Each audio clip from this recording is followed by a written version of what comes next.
This is the last cheat day I have before my diet. My goal is to lose 15 pounds. I weigh 215 right now. I want to get to 200.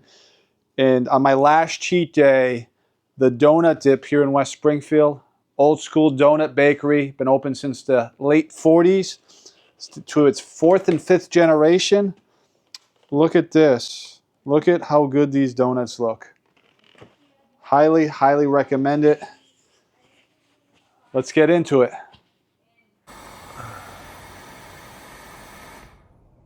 No! God, please, no! No!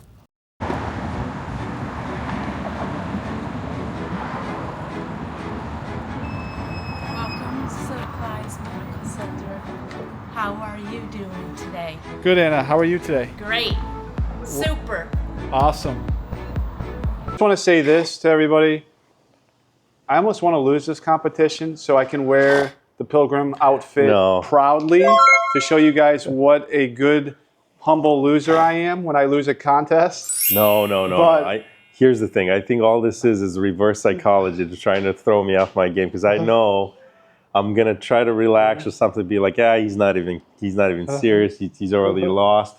And just as soon as I like relax and just kind of, Psychology is an awesome tool. I don't know if you guys know about it, but basically you make someone think the opposite of what you believe, and that tricks them into doing something stupid. Works like a charm. We have a long way to go, and hopefully by doing this over the next few months, September, October, November, and December, that we'll form a habit, right, where we're using it routinely, and hopefully it gives motivation out there to all of you who are having trouble with CPAP.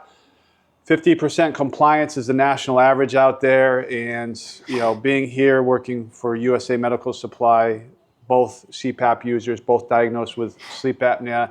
As you can see, even though we have the best equipment available to us, we have the best respiratory therapists in the country, working here, we still have issues with our CPAP. And Alita's laughing behind the camera, so she's smirking. You disagree with that? All right. She doesn't disagree with the part that we have the best, the best therapists in the country, right? But I think she laughed when you said we are both diagnosed with sleep apnea. As you can see what? Our big neck. Like, obviously these guys have sleep apnea. Let's go into my air and let's compare from Monday. So, what do we Sunday, have? Right? September 8th. Sunday night. You beat me by 1 point. 58. So let's just go through the week. 1-0. Monday at a 36. What'd you have Monday? 61. Tuesday 59. 73.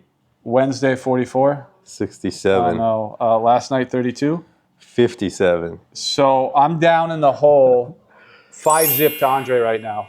Right? So I wanted to ask maybe the subscribers this. We were thinking how to track this. Should we track it as a 1-0, 2-0, 3-0 based on the day?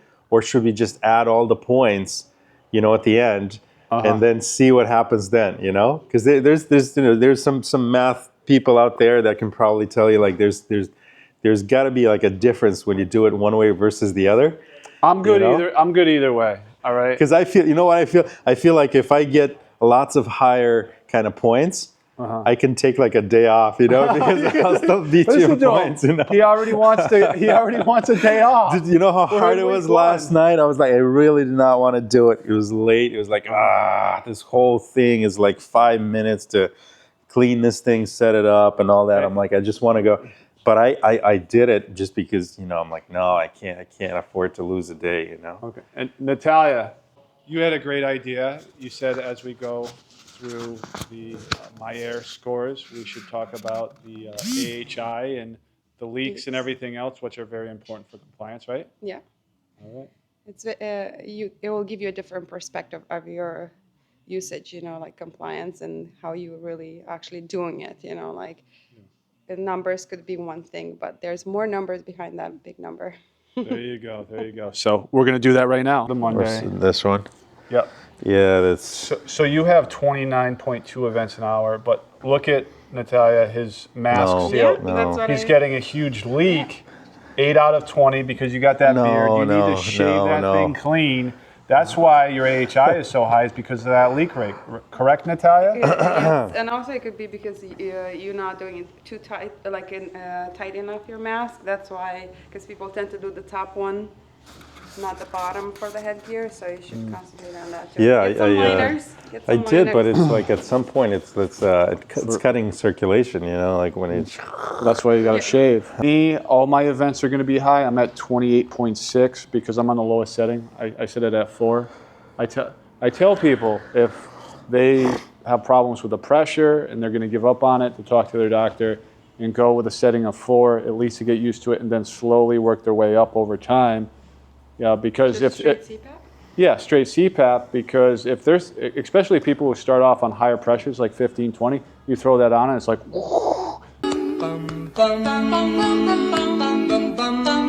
right at you. How are you going to fall asleep with that thing on, you know? So, Or to do like auto, you know, like, or to have that ramp for a long time.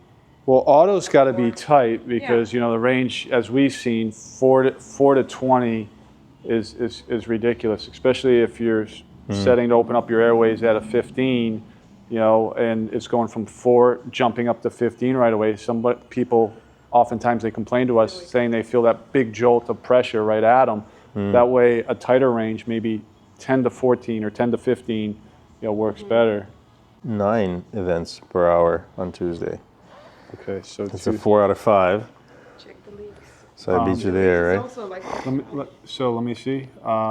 Yeah, so your adjustment, you had less leakage Yeah. than before, and your events were at 9.1. But just to show you what little leakage creates, right, in his events. I mean, if he had a seal from 9 to 20 and he had 28 events, look how much of a difference it made having a little better seal that you only had 9 events. You went down from 28 to 9 events with having just a little better seal in that. See how important that seal is? That is great news because it means it's possible to do it even with a beard on. Yay! What do we have for Wednesday, September 11th? I have even less events, 8.4. Seal is a little worse, but it's, you know, 8.4 events per hour, I guess. Okay. Score is a little less, even though it says that's a great score. And I had 1 hour, 51 minutes. Good seal, 20 out of 20, being clean shaven, Oh, and 31 events. Obviously, you know, with the lower number at 4, I'm going to have high events. Let's go into Thursday. Yet last night, what did you have? 5.9 events per hour. So the least so far, 5 out of 5. You had seal, you still had a bad seal. Yeah, still a bad seal, 7 out of 20. 4.5 hours of usage. So yeah, I mean, it's the other markers kind of improved a little bit. The seal is still the problem. I don't know what's up with that. So let me ask you this too, because this can result in worsening apneas. I noticed your seal there is you see how it's 7 out of 20. Yeah. It's like a few nights before where you had 28 or 29 events, and you only had how many events there? You had 5.9 events. Let me ask you this. When you had the 28 or 29 events, did you eat before bed? Because they're showing that sleep apnea can be worse if you eat before bed, you know, within an hour or two. Did you ever eat like a big meal or a meal and not go to bed? a big meal, but you know, I know one of these nights I ate like 5 apples or something like that. Which You ate was a 5 lot of apples sugar. before bed, I yeah. shouldn't, yeah. What is the best advice you can give for Andre to stop these leaks? I'm, you know, he was not going to listen to me, but I think and believe that he will listen to you. So what's the best advice you can give to Andre to avoid those leaks? I think he could start step by step. So we have the liners right here. If these don't work, you can do the air touch, the foam cushion, and then if not, then the beard has to come You down. didn't want to go straight to the beard. She wanted to soften See? that blow to you. She didn't want to go straight for the There's shaving. She cares. You were like, yeah, get the shaver out there, man.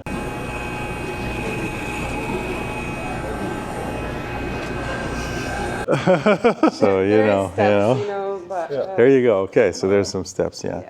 You can do it, you know. If you'd like to order your CPAP supplies from us, you can call 413-733-7843. You're going to talk to either Monica, Natalia, or Alina. They have over 35 years of experience combined, great customer service. They know the ins and outs of the industry. This is what separates us from the rest.